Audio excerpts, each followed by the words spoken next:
What's good, YouTube? It's KB with JusDueBoxing back with another video. If this your first time on the channel, hit that subscribe button, hit that like button, hit that bell icon so you can be notified when I drop new dope content as I drop content daily, man. Let's get right into it, man. Shots fired, man.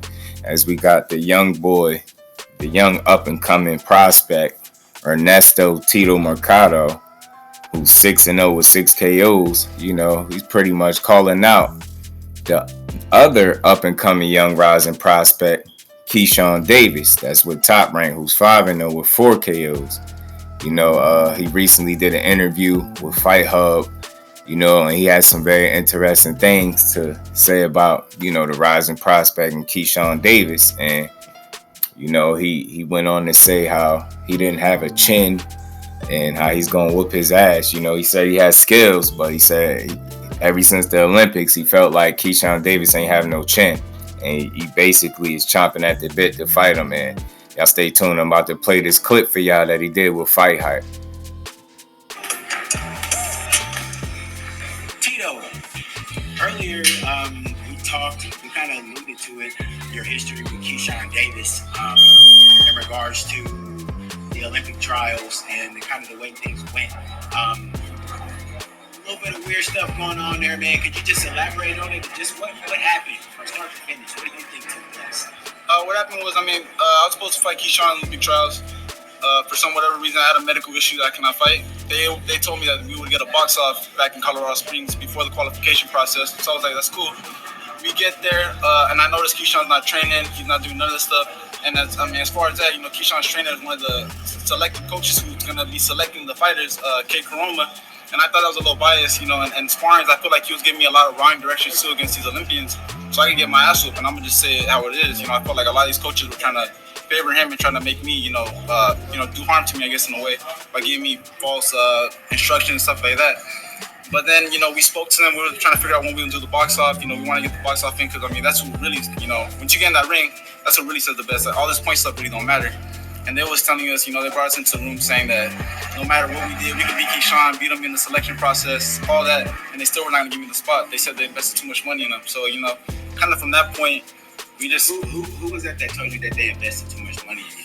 The director named Matt Johnson, Billy Walsh, and I don't believe there was, I don't want to say, I don't know who else was in there. There was another guy in there, but for sure them two. And they told us that they were in Billy Wash's office when they told me that. And, we obviously, we wanted to get that gold medal for USA since we haven't gotten it so long. So I was kind of discouraging, man. But they told us, we could be the alternate, come over, get sparring. But we ain't nobody's sparring partner, nobody's alternate. So we decided to go to Nicaragua to go qualify over there. We told them straight up, because we had to send them a letter and stuff to allow us to go over there to Nicaragua. We told them straight up, I told Matt Johnson myself that I'll see you guys over in Nicaragua and Argentina. That's where the qualification process is going to be at. I'll see you guys over there and we're going to see what's up. We're really going to see who's the best. And, from that point, man, everybody just, started saying rumors that, Tito just left. I've been hearing stuff like that. They don't know the exact process, man. They don't know exactly really what went down. There's a lot of politics gone to it, man. But it's all good. All that's already finished. I'll see Keyshawn in the pros and we can see what's going to happen. We've seen Keyshawn have success. We just saw him fight on the undercard of Oscar Valdez. Actually, I think he was like the co-main event of Oscar Valdez versus Shakur Stevenson. How does a Mercado versus Keyshawn Davis fight go? Ends in a knockout. I'll tell you that much right now. Even from the amateurs, Keyshawn has never had a chin. And I think that's going to play a big role as far as, I think he's a skilled fighter. I'm not taking nothing away from him. I know a lot of fighters will be like, he's just trying to knock him. I think he's a skilled fighter, but don't mean I'm not going to whoop his ass. And I feel like, within the 7th, 8th round, hopefully it's a championship bout. I think I'll knock him out because I think he has a suspect chin. I'm going to test that out come that day. So y'all heard it yourself, man. Tito Mercado has some very interesting things to say about his Olympic experience and some of the things he experienced with the coaches. You heard him say he felt like Kate Karoma and other coaches were teaching him the wrong things on purpose to get him, so he could get his ass whooped by these Olympians and things like that. And so he kind of blew the top off on the corruption, so to speak, or, if there's any truth to it, you know what I mean? I thought those were some very interesting things to say. And you did hear him. He did have a message for Keyshawn, and he definitely said he's coming for him.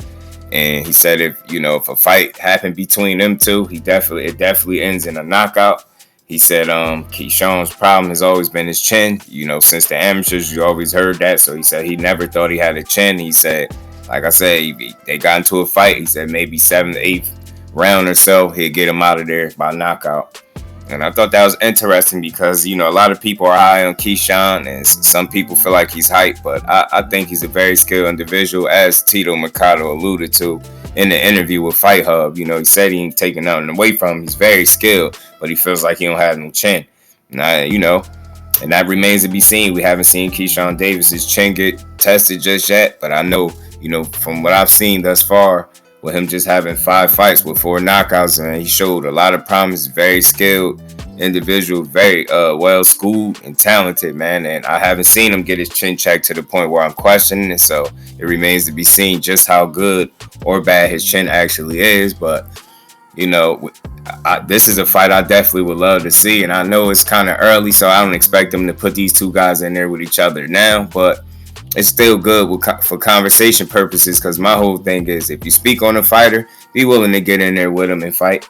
You know what I'm saying? And if you can call somebody's name out, say he ain't got no chin, hey man, why not? Why not fight? I'm all for, and I'm a big advocate for prospects challenging themselves against other prospects. Rising prospect. I think this would be a hell of a fight. Tito Mercado just got 1 fight more than Keyshawn Davis. He's 6-0 with 6 KOs. Keyshawn is 5-0 with 4 KOs. And, Tito Mercado has a fight today, and that's going to be over a journeyman that I know it's going to be a showcase fight, a guy with some veteran experience, but it's probably not going to have much to offer for him. And I expect him to run. I expect Tito to be able to run through this dude nonetheless. No disrespect to Alfredo Rodolfo Blanco. He's 22-10. Like I said, a journeyman. Tito Mercado is going to make short work of this guy. Most likely it's an 8-round bout tonight.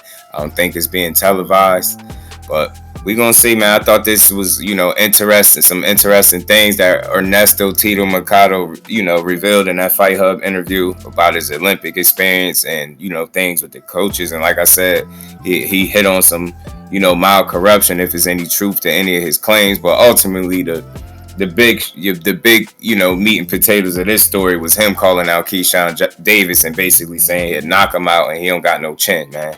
So that's my just do on it, man. Y'all get in the comment section. Y'all let me know what y'all think, man. Let me know if y'all even know who this guy is, Tito Mercado, and how y'all see a fight going between him and, Keyshawn Davis. And as always, get in that comment section and let me know if I get Keyshawn Davis and Tito Mercado to Just Do, because that's what I do over here at Just Do Boxing. To the next one, I'm out. Peace.